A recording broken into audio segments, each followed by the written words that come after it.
The way the relationship starts is the key. And so I typically, when I see couples, I want to know their story. And I usually break it down into 4 chapters. So the time you met until you started dating until engagement to marriage, and marriage till now, right? And again, I think it's especially with what we're going to talk about today, premarital counseling and pre-engagement counseling is my favorite thing to do because I get to establish a foundation. I can't stress enough. I think really understanding from the very beginning what marriage is. Like usually I'll ask, what is your definition of marriage? Where did you get that definition from? What are your examples of that definition? Why is that definition important? And then how does your relationship match or not match? This is the Turn Your Life Around podcast, and I'm the 180 Lady. I've been helping people turn their lives around since 2007 as the founder and CEO of a large mental health company. The purpose of this podcast is to have meaningful conversations with old friends and new friends, everyday people just like you and me, about how they turn their lives around. We'll discuss all things mental health, fitness, finances, relationships, parenting, spirituality, you name it. My hope is that you can take something away that will encourage you today. I'm your host, Sarah Coates. Are you ready to turn your life around? Hello, welcome to the Turn Your Life Around podcast. I'm excited to introduce our guest for today's episode, our 3rd episode on the relationship series, Mr. Olatunde Howard. Welcome. Thank you very much. Olatunde is a licensed marriage and family therapist in the Triangle area, and not blowing smoke. I've said this to you before on the podcast when you've been on before. I've said it to you in person. I've said it to others. I think Olatunde is one of the best relationship therapists in the Triangle.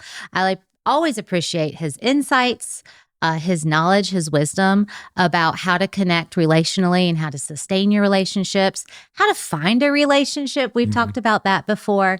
And so I really do value your insights and what you share about relationships. So I'm excited for him to come on and talk today about faith in marriage, faith in your relationships.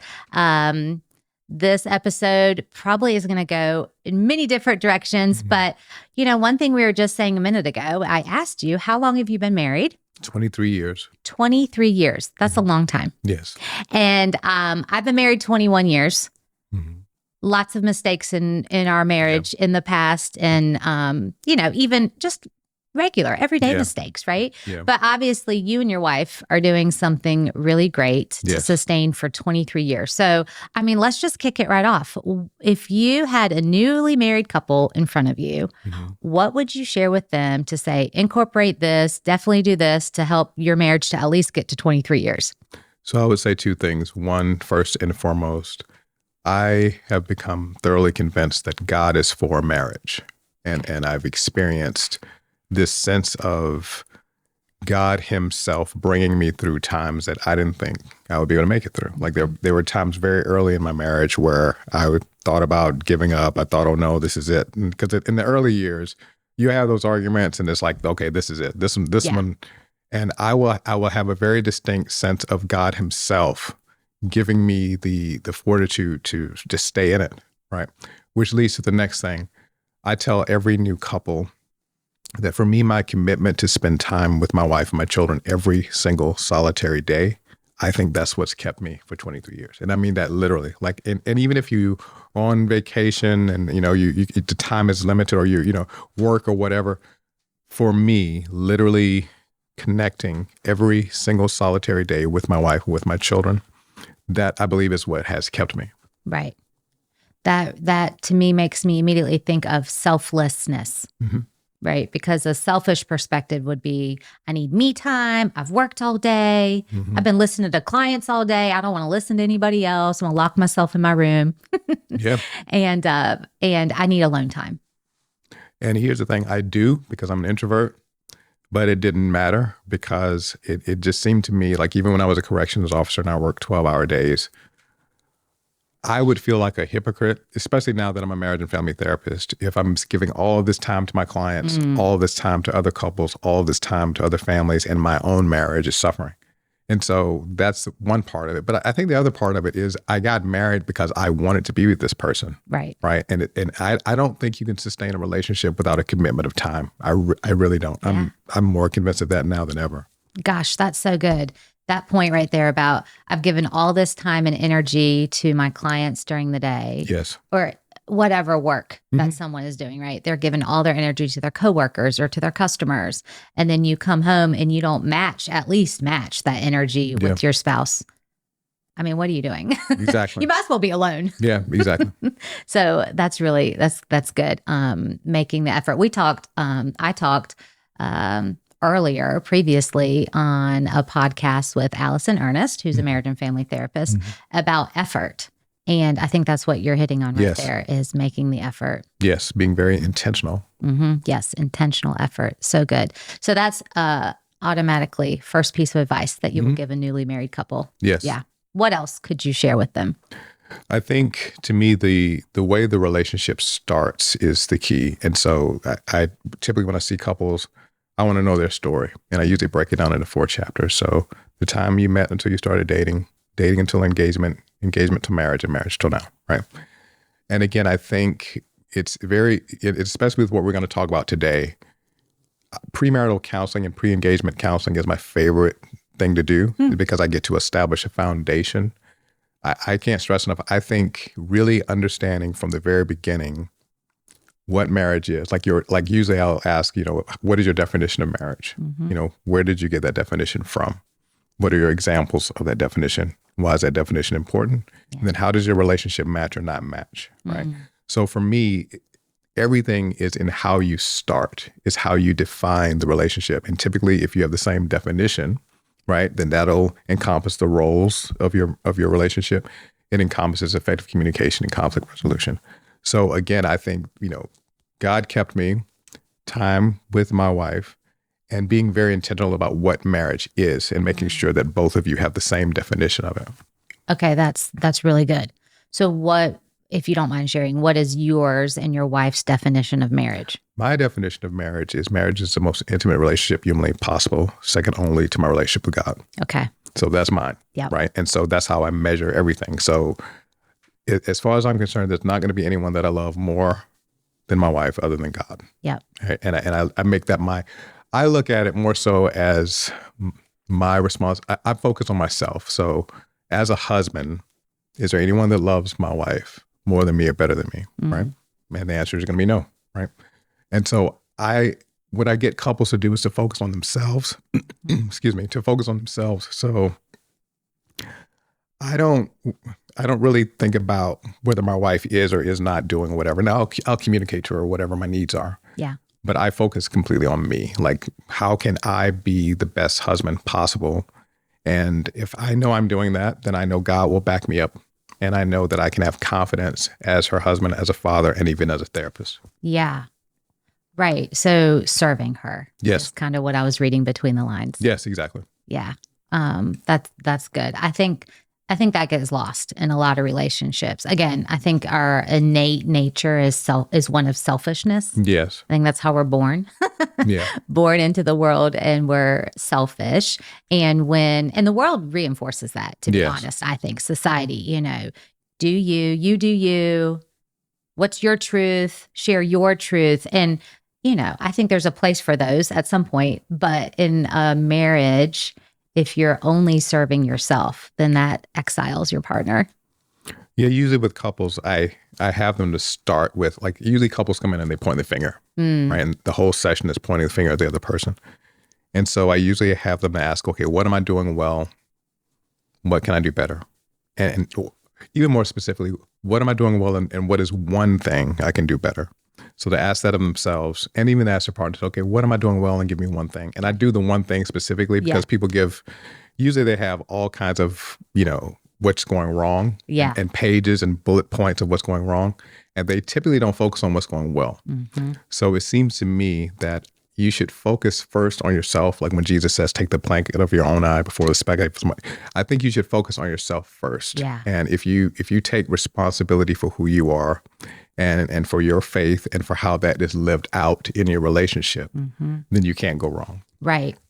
Okay. So then that leads me to my question, or my thought immediately. What if a couple does not share the same faith or religious perspective? How does that complicate what you're saying?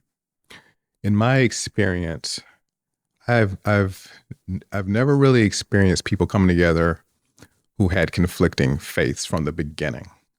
What usually happens is either a person comes into the relationship and they have their religious views, but they're not very strong, and they get stronger, right? Or they come into the relationship without a faith base, and then they gain one in the relationship, Right. right? That's what I've typically experienced.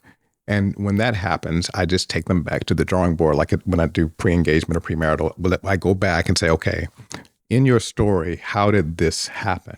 Like, when did you develop your faith and how did you talk about it with your partner? So I think for me, talking about how they live out their faith, because usually that's what changes, is how they live it out, Yeah. right? It's one thing to say you have a faith perspective, but typically there was no problem because it wasn't being lived out. Yeah. Right. Right. And so to share with your partner, this is who I am now, and thus this is how I want us to be. And unfortunately, this can be very difficult because this is basically one of the most clear aspects of something that can be irreconcilable, right? Because it's one of those things where, now that this person has this view of reality and their identity, sometimes the other person's like, I didn't sign up for this. Right. Right. This is not what I signed up for. However, what I do say is any healthy relationship will make all other relationships healthy. And so when I talk to the person who has now gained a faith perspective, that faith perspective could or should make the relationship better. Right. Right. And so usually the analogy I'll give them is, okay, let's say you have a partner that doesn't want to go to therapy. They hate therapy. And then you go to therapy and it's this wonderful experience and you come home a better spouse. Now this person is more open, and they may not go to therapy, Yeah. but they'll at least have a good view of it. Well, it's the same with your faith.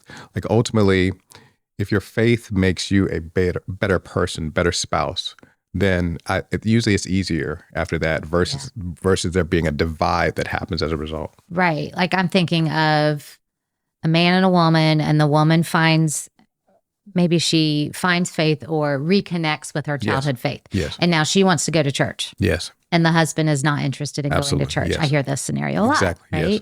And so then that could be a disruption in the relationship, but you're saying it might actually strengthen relationship. It could. Mm-hmm. Well, let's just use that as an example. So if someone's going to church and they come home and constantly quote the pastor, well, the pastor said this and the pastor said that, and the pastor said this, right? Well, I use the same analogy. Like if you come to me as a therapist and your spouse is constantly saying, well, Olatunde said this and Olatunde said that, and why don't you listen like Olatunde? You don't really, Yeah. It's like, okay, that's not going to make me look too good. Right. Whereas when you go home, if you're listening better, you communicate more effectively. And they say, wow, this is, how did you learn this? Well, I shared this in therapy. Or if again, I have a positive impact on your marriage, Yeah. right? Then that's going to make therapy look good. Well, it should be the same. Like typically, if your faith is strengthening who you are and just making you a better person to be around, Yeah. Typically you don't have problems when that's the case. Right. So like in that same scenario, let's say the wife finds newfound faith, right? And so she comes to salvation, and her husband does not. And he's resisting that. What would you say to her if she was sitting in your room? I would say that ultimately, even in terms of what the scriptures say, it's not really about trying to talk the husband into the faith at all. It's quite the opposite. Like ultimately living out your faith, what does your husband see when you live it out? Yeah. Right. Just making your faith attractive. Right. I think you can't really go wrong with that. And I have never seen a problem with that, honestly. Like I've had the problem that you're talking about, where somebody goes to church and they come home and they're Right. Pointing preaching, fingers. right? Yeah. But if you just live it out, it becomes very attractive. Yep. Yeah. I've definitely worked with female clients who've had those scenarios, and their legalistic upbringing or what they think they're hearing is you shouldn't be with that person anymore. Yeah. And I think that's actually the opposite. Yeah. I do not think that God would call you to divorce your spouse because he is a non-Christian. Yeah, the scriptures flat out say that. It flat out says don't do that. So yeah, Don't do that. Yeah, exactly. Yeah. Instead, keep walking out your faith and let God do the work Yes, in exactly. due time. Exactly. Yeah, that's good. Okay, so different religious backgrounds, different faith perspectives does not have to mean the end of a relationship. No, no, it doesn't at all. In fact, I think I can't stress enough. Most of the time, that's not the case. Like and then when I've encountered people who rarely enter the relationship with different faith perspectives, they know that. Mm-hmm. And either they will have kind of like these parallel spiritual lives or they'll unite it. Yeah. Right. But that's rare. Right. I don't usually experience that. Yeah. Because I mean, truthfully, I'm just thinking, and maybe I'm stereotyping here, but most cultures that have different religious, backgrounds, either they're really encouraged to marry someone of the same religious faith. Yes. I'm thinking of Muslim, Judaism, Yes. They're encouraged to marry somebody with the same faith. Exactly. So those probably don't steer outside of that. I feel like, and again, I hope I'm not stereotyping, but when I think of American Christianity, I think that might not always be encouraged. Meaning like someone who, say they're Baptist as a child, and then they've gone away from that as they became an adult. Maybe their family isn't encouraging, make sure you marry another Baptist, Yeah. So with denominations, usually what I've seen is maybe Catholic Protestant. Yeah. That's usually like the biggest in-house kind of divide. Right. And it's pretty significant. And usually they just kind of do their own thing because it's so different in terms of how the worship happens. But I think in those situations, from the beginning, they kind of know that they're going to be like that. Right. Sometimes when I've found couples where, like you mentioned earlier, in terms of what you want to do with the children, like some people may want the children to adopt a certain way. That can be hard. Yeah. But most of those situations, the two things that I see is they'll kind of be a hands-off approach, and they'll say, "Hey, well, let's just let the children decide. Well, dad does this, mom does this," and or they'll come to some agreement where one says, "I really do want my child to attend mass and to learn the mass." And there's usually not much of a problem with that. I think where the problem comes in is situations that involve how they will like do ministry in the future, because I think sometimes there's a specific way that the parents may think that you should relate to God. And that's where conflicts can come in terms of how you pray or how you worship. And just the couple has two totally different perspectives on that. Yeah. So that's one of the things that can be challenging. But usually, again, I usually wonder, when did this start? Like, when, because at first they didn't seem to have these issues, right? And so at some point it had to become at the forefront. And all we do is just go back to that point. And again, I kind of do a premarital, counseling where we kind of define what their faith means. And if we can get to the essential aspects of their faith, then sometimes that makes it easier for them to unite. Yeah. Yeah. Going back to the drawing board, so to speak. Yes, exactly. And kind of what, like reconnecting from there, or reestablishing some boundaries or some belief systems? Stating them. I think sometimes they haven't stated it. Okay. Right. So usually there are these assumptions about how things happen. Right. Right. And what I like to do is to make everything explicit, like, actually say, what you believe and why you believe it, how you came to believe it, and how you live it out. They don't typically say that. Yeah. They just kind of assume that it's normal, the way they see things. Yeah. Yeah. And I'm thinking what we were saying a minute ago is, if you are selfless in your relationship and you're really trying to serve your spouse, if they've come to a new faith perspective and they want the kids to now go to church, and maybe the spouse doesn't want to go, but they're not hopefully not going to block the kids from going with the other spouse, because they want their spouse to be happy and yeah, I think you're saying it beautifully. Typically, your faith is going to make you selfless. Like you're that's what it's about. It's like serving God and serving others. Right. So there's not going to be a domineering forcefulness to your faith ultimately. And so if there is, typically I think there's a deviation that's happening, right? And we explore that. Usually it's the person just has a strong personal, and that's something that's dealing with them usually. And so I might do an individual session, say, okay, why is this so intense for you? Yeah. And usually it doesn't have anything to do with their faith. It usually has something to do with them. Oh, interesting. Yeah, like this new conviction is just so powerful. But you're saying it might have to do with them individually. Individually, yes, not their faith. Fascinating. Like, okay, for example, earlier when you talked about leaving the spouse, like I've had to say, it actually says not to do that though, right? Yeah. So where did that come from? That didn't come from your faith. That comes from something else. Right. And digging in to find out that makes sense. What's going on there. Yes, exactly. Huh. So, so this is interesting because I think this happens where couples will kind of deviate. They'll kind of start to go on different paths. Mm-hmm. And so the goal is to bring them back together. Yes. And strengthen the one that's maybe found this new conviction. Yes, exactly. New faith. Yeah. So what are some other thoughts you might have around, okay, let's say you have two people in the relationship. Both parties are Christian. They identify as Christians. Yes. What are some strategies or some experiences you've had, how they can develop their faith, strengthen their relationship using their faith? The single most important thing in my view is praying together. That's it. So because the idea is that you have a relationship with God, a connection with God.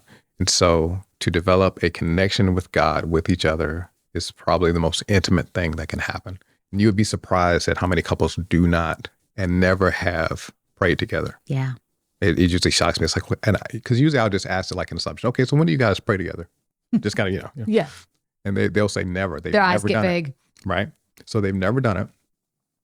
Also, Sarah, you'd be surprised at how many problems come when they're trying to pray together, in the sense of, one, well, this is very intimate and personal, so I don't want to do this with my spouse. Or two, judging each other while they're praying. Right. And that blew my mind. It's like, okay, so you're praying and I'm listening to your prayer and judging your prayer in terms of how you're talking to God, or there'll be things that you say to God that now we're going to get into an argument about. Now that blew me away. I was like, wow, how can prayer cause an argument? And so to me, it's like, you guys, do you think, okay, if you're talking to God, why would that cause an argument? Why would that cause division? And I think I have to go back to, what is prayer then? What do you think is happening when you're praying? Because I'm thinking you're connecting with God, with each other. But somehow that's not how they're thinking about it. Right. And so to me, if you can pray together, it is the most bonding, intimate thing you can do. And it is your faith lived out to the truest extent, because the whole idea is that you have a relationship with God. And I'm thinking of the other point that you said right at the beginning. If a couple feels awkward or embarrassed to pray in front of their spouse. Yes. Because it feels too vulnerable. Yes. That's curious to me, because surely they've been even more vulnerable when they've been sexually intimate. Yes. Like that's like the most vulnerable I can imagine. And so then it's interesting if they feel like praying together is too vulnerable. I would dig right in there. That's why I think so for me, that's why it makes the case that the spiritual connection is the most vulnerable connection you can have, because it's like you're saying, okay, why would you, what about this vulnerability is more vulnerable than sex? Right. And I think it's because you're before God. Like, I don't think you can be more vulnerable. Yeah, that's true. You know what I mean? Mm-hmm. Yeah. Because intuitively, like God knows every fiber of your being. Yes. And so, I don't know. I think you could look at it both ways. Like, why couldn't you be freely vulnerable with him? He knows every fiber of your being. But then on the same hand, what are you hiding? And so then you're afraid. Yes. To be vulnerable. Yes. And the spouse could feel that same way too. Like, what are they hiding that they don't want to bring before God with their spouse, with their partner? Yeah. That is interesting. Okay. So praying together. That's like number one, numero uno. Yes. Praying together. Like, I would say even before church attendance, before, reading the Bible together. And this is why I say that. Not that those aren't important. I think what can happen is when you're reading the Bible and you can get into these, biblical debates and so forth, or when you're going to church, I think you can hide in some ways, right? Where I don't think you can hide when you're praying, right? And to me, when prayer is what's going to be undergirding reading the scriptures anyway. Prayer is like the whole point of reading the scriptures is you're getting to know God through the scriptures. Or going to church, it would be the same thing. Like, everybody's sharing in the worship experience. But I think if they go to, because I've seen couples, they go to church and they may even do devotionals, but they still don't pray together. Yeah. Right. And that's usually a red flag. It's like, okay, how is it that you're going to church together, even doing the devotionals together, but literally never praying together? Right. And I think since I'm a marriage and family therapist and I'm thinking systemically, I'm thinking about relationships. Yeah. So I'm thinking about your relationship with God and, how you share that relationship with each other. So in my opinion, you typically don't have a problem with church going or with devotionals, but you do with prayer. And that's why I start right there. That's interesting. So what would you say to a couple who, maybe they're like, I don't even know how to initiate prayer with my spouse. Like, how do I even bring this up? So I've had that. And I usually think two things. So one, to me, there's a sense in which I think we can overcomplicate it. And I usually ask, okay, what is the assumption behind that statement? Like, how do I bring this up, right? Especially if they share the same faith. Yeah, yeah. So why would it be difficult to say, hey, let's pray together, right? Or just initiate it. You just grab hands, hey, let's, I got something coming up. How about we pray about it? So it doesn't have to be something that you have to think about, how do I bring it up? I think you just do it, right? Now, again, if there's an issue with just doing it, then I stop there. It's like, what makes this unnatural for you? Because it's not something that I would think two Christians would struggle to do individually. Like we all, that's what I would think. Right. So if I want to pray about something, I just say it, hey, let's pray about this. And I would ask them, what response do you anticipate you're going to get if you just did that? And that's what I talk to the couple, because again, that's typically a couple's thing. Yeah. Yeah. Because it goes back to the judgy thing. Like maybe they feel judged by their spouse if they pray out loud. Maybe they have a hard time just praying out loud themselves individually. Like they might pray in their mind to God, but maybe they've actually never spoken a prayer out loud. And so that could be one of the issues as well. Yeah. And usually I have to, when I'm dealing with faith in sessions, I have to find out where they're coming from, let them know where I'm coming from, so we can know if we're using the same language, right? Because I'm approaching prayer, thinking about it like literally a conversation with God, right? That is based on faith in Christ, and so I have to see if they think about it the same way, because they may not. Like they might, like if they have a faith background, like with Catholicism, they may not see prayer in the same way, right? In terms of the mass and how it's structured, right? And so they may have never thought about it as a direct communication, right? So that's why I have to say, okay, maybe they don't even have that perspective on it. Yeah. That's valid. I know. I think about my Catholic grandmother, and the rosary and the mass, and how those rituals are a little different than a Protestant Christian. So that makes sense. Yes. Okay. So if there are children in the relationship, in the marriage, how do you see like faith in the marriage? How valuable? What are some tips or some things that you've done in your own marriage with the children in the relationship? So I think with children, living things out as if in the most matter-of-fact way is what's most impactful. So if my natural responses to situations would be, excuse me, that I pray, right? And that's how when Dad has a problem, he just prays about things, or when we have a problem, we pray about it, or just thanking God for our food every day or whatever. So again, living it out in such a way that it's not like this thing that I say, okay, I'm gonna quote unquote teach you this thing more so than this is just how things are, right? Because that's what makes the most impact with your children anyway, is that when they just see, okay, this is what you do, spontaneously, or when things.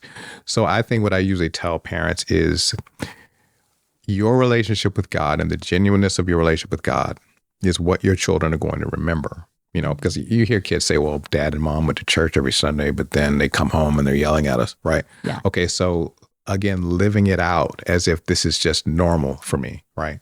And so that's what I hope my children see. Like I always love those passages in Scripture where it says, and they saw and knew that the Lord was with Joseph, or they saw and knew. Okay, so I want my children to see and know that God is with me, right? And as a result of that, when we talk about prayer, it's not something that it's just kind of like a Bible study lesson, but this is how Dad is. So it has to be how you are. Yeah.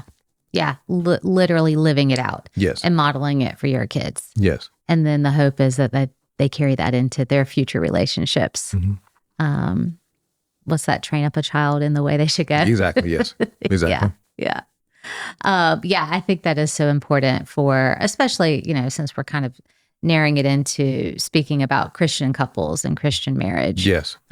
Help modeling that for their children. Yes, exactly. And certainly, other religious faiths perspectives, they want to do the same. I think most cultures want to continue the generational pattern of the same religious faith. Yeah. Yeah, exactly. That's good.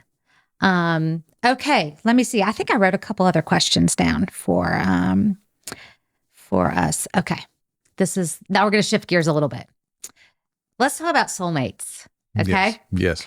I was watching a rom-com with my teenager over the weekend, and I was thinking about how so many romantic comedies or just romantic movies, the basis is soulmates. They found their soulmate, and then the soulmate went away.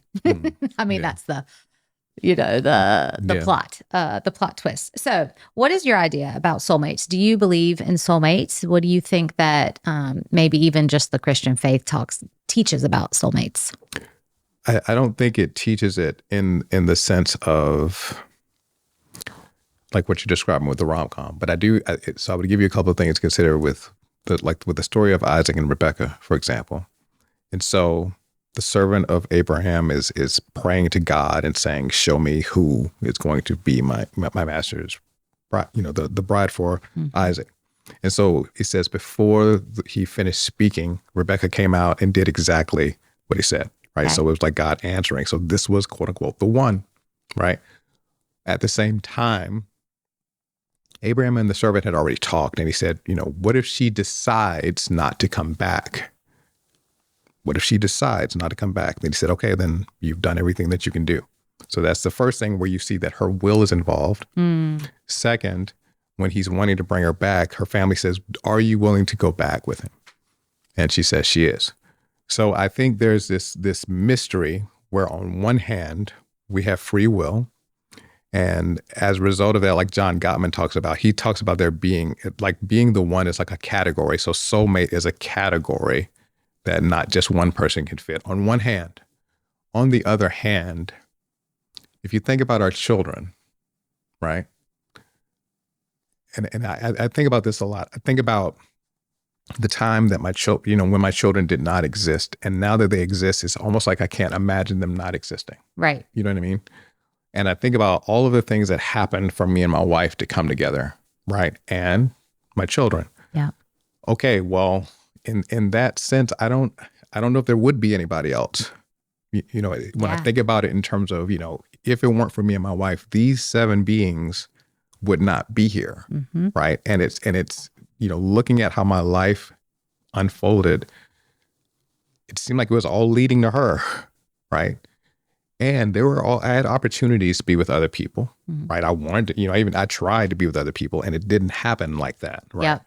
So I think there's this blend and this mystery in which you have God's sovereignty and our free will coming together.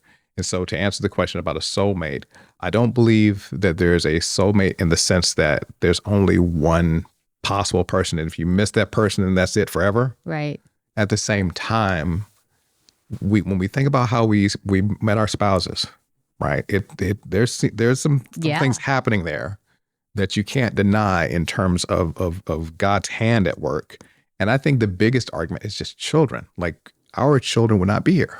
Right. Right. And it's only this combination would bring about these children. So in that sense, you are the one, because there aren't any other two that would bring about those specific children.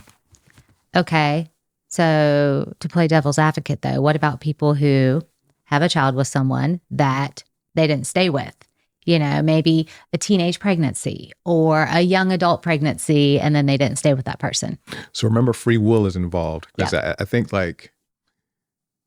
let's just assume that there is a such thing as a soulmate, right? It doesn't mean that soulmate can't cheat on you.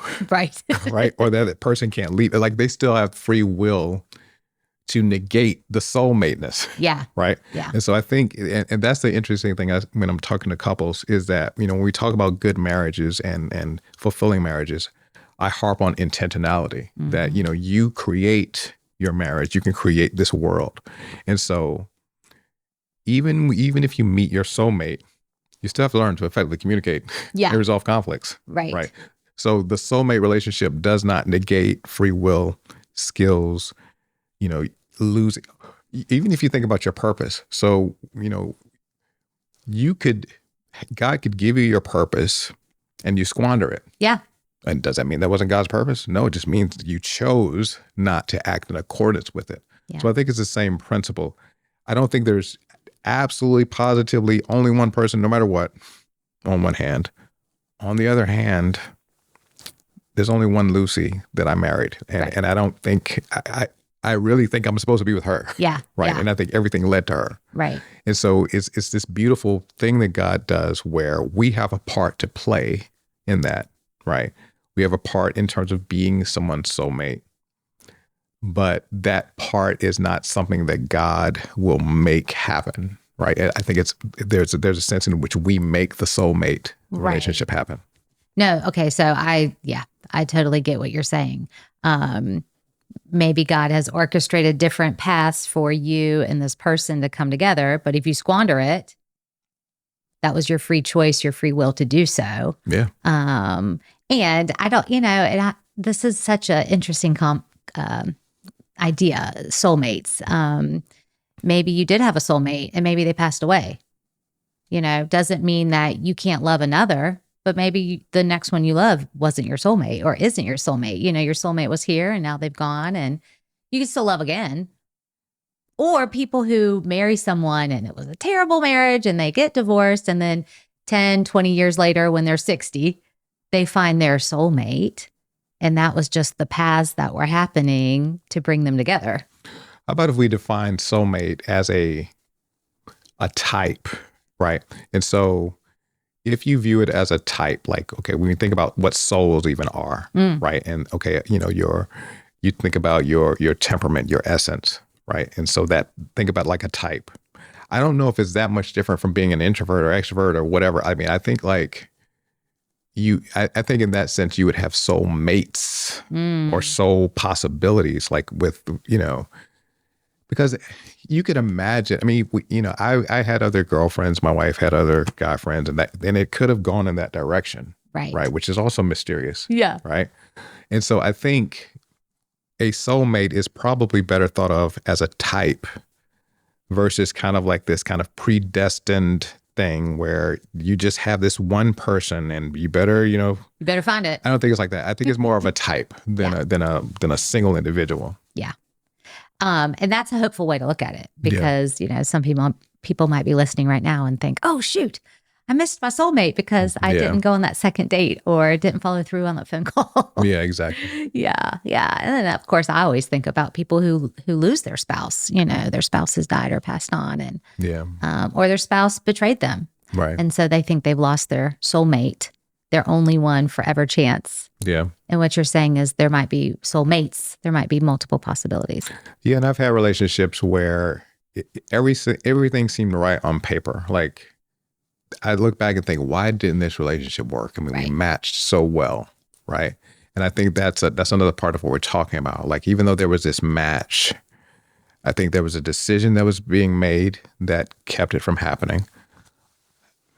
But again, sir, I keep going back to it. I think I was supposed to be with my wife. I think, you know what I mean? Like, I think there's a sense in which this didn't happen, even though everything seemed to suggest that it should or could happen. Yeah. And it led me towards my wife and my wife towards me. Yeah. So to me, that I think I can't escape that. It's like I'm trying not to say that there's this one person, right? But it's hard because the way my wife and I met. Yeah. Right. It did seem like it was destined to happen like that. Yeah. Right. In spite of everything I was doing. Yeah. No, you're right. It's like it sort of comes back to, she probably is my soulmate, The one soulmate, the one meant for me. Yeah. Maybe if we think of soulmate as the one meant for me. Yeah. Maybe, that's a way to think about it. And but I still had to choose it. Like it's so mysterious because there was a time when we got together and then we split and we came back and, and all kinds of things happened. But it like the sense that I had with her is that I really couldn't shake her. Like there was something about her that was different from everybody else. Yeah. Like I couldn't really get her out of my system. Right. Right. Now, I think that's part of the soulmate part. It's like there's this thing about her that's drawing something out of me that even in the other relationships that I talked about, it didn't happen like that. Yeah. Right. And I think the idea is how many times can that happen? Right. Maybe that's what people mean. Like, once you experience that, you typically stop looking. Right. So it's mysterious. Mm-hmm. It is mysterious. Love is mysterious. Yeah. Relationships can be mysterious. I'm hearing the word like connection, like this deep connection that's just undeniable. Yes. And I think about my husband and our relationship. I mean, he was a baseball player. He actually was recruited to many schools. And he went to this one school and I was over here at this other school and I transferred and then came back and got a job and ended up at the same school. Right. And so you look at those kinds of examples and you're like, we could have been in two different states. Yes. And yet we weren't, somehow came to the same school. Yeah. And it's interesting how the different decisions you make in life lead you to this one path. Yeah, I think what you're describing is probably the best description of the soulmate thing that we're talking about. I think that is it, right? But I think we have a role in it. Right. And I don't think it's this fatalistic, fear-based thing where, oh no, we're going to miss each other. Right. But there's a sense in which I don't think you can. Right. And that's where I think if you're a person of faith, God's sovereignty plays such a part. I mean, I believe God's sovereign. And I always see God. I have this like analogy in my brain of God of like a pinball machine, right? And so the pinball machines, you send the ball in, right? And you use these paddles to keep it on course till you get to where it drops and you win. And so I always think of God as like a pinball machine master, and you get off course and he's like, boop, boop, back in thing. You make this decision. He's like, boop, boop, back over here to get you to the end result. And maybe that's what we're talking about, like getting you to the one. That's what it seems like. And your free will plays a role in it because there are decisions you're making and all of that. So it's not like God is negating your decisions. But like you said, I mean, I remember specifically how me and my wife met. And then I thought about all of the things that had to happen for us to just be at this point, right? And it seemed inevitable. And to me, that inevitability is the closest thing I can get to what people mean by soulmate. Yeah, I like that. Well, now I'm like so curious. Like, what is this thing? What happened? Well, okay, so I was a bouncer, and I'm mopping the floor, and she just walks up and says, "Hey, your hair is really cute." I was like, "Thank you." Just say goodbye when you leave, because a lot of women are always, flirting with you, whatever. So I didn't think anything of it. When you were a bouncer, yeah. Yeah. So she came up and said, you want to talk later? I was like, yeah, we can do that. And I still didn't do much, in terms of thinking anything of it. So we talk and we have a conversation. And in that conversation, like what I said earlier, there was a way that we connected that I never connected with anyone else, in terms of just being able to have the deep level conversations that I like to have, right? And so that began, we spent like a week together. And I knew I was always looking for a wife. Yeah. Always. Like, I never wanted a girlfriend. So I was like, I was like, I made it very clear to her that I want to be married. Basically, I've left everything to follow the Lord. I want you to do that for me. And so she's like, no. I was like, okay. So we, because she couldn't at the time, and she, dead or whatever, just stuff. So our paths, we parted paths for like a year. And I'm still looking, still trying to find someone, can't find someone. So she, it's like she comes back to my mind. I think it was the Lord.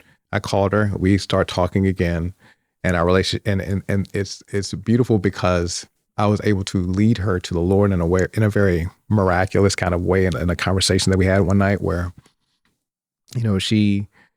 we're talking, and I'm not trying to lead her to the Lord. It's like there are things that I said in the conversation where, she connected what I was saying to what the Lord was doing in her life, right?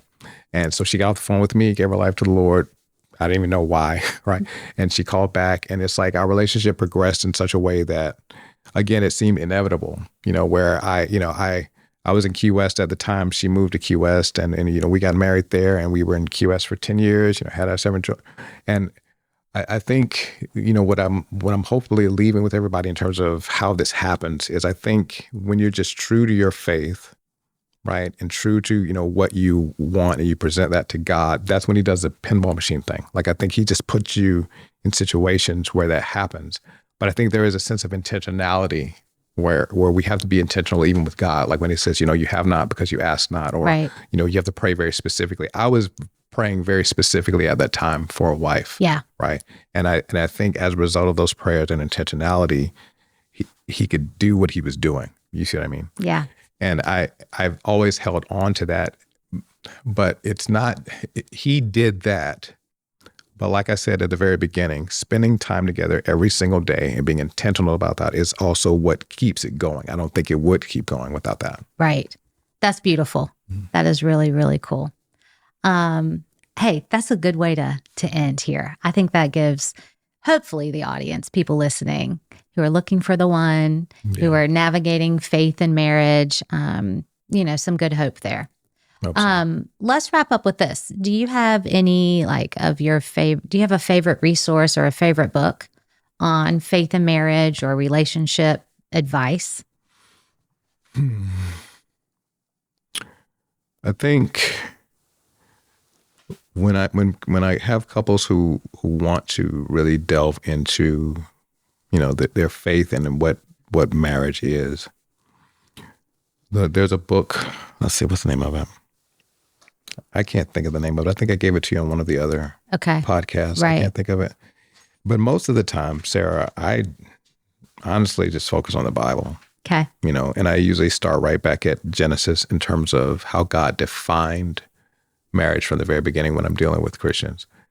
And to me, that's enough, because I think if I take that and I take what's said in Ephesians, where it's like God had this picture of what marriage was before He even created, right? And so for me, there's this transcendent picture of what the marriage is. And that's what I usually do with couples is try to give a transcendent picture of how beautiful this picture is and how they can live that picture out. So I can't think of the book. Yeah. And we'll find it. We can research. But for me, Genesis chapter 2 and Ephesians chapter 5, those are the two places that I go. Ephesians chapter 5. Okay. We'll look those up today. Thank you so much. Appreciate your time. Thank you so much for having me. I do appreciate it. Yeah, absolutely. And hey, thanks for listening to our 3rd episode in the relationship series, Love Actually, which is a funny rom-com. I actually watched it the other weekend. Some rowdy sections, but overall, the rom-com is pretty funny. But, relationships are so important, and a lot of people are trying to find a relationship, or they're struggling to maintain their relationship. And so we encourage you to continue listening, continue tuning in to the relationship series. And as always, thanks for listening to the Turn Your Life Around podcast. Have a good day. Hi, everyone. I appreciate you taking time to listen. These days we live in feel stressful, challenging, and maybe even chaotic. I'm really passionate about putting out positive content that will encourage and inspire others. I ask that you follow, subscribe, and even give us a 5-star review. Most of all, share this with your friends and family so together we can help people turn their lives around.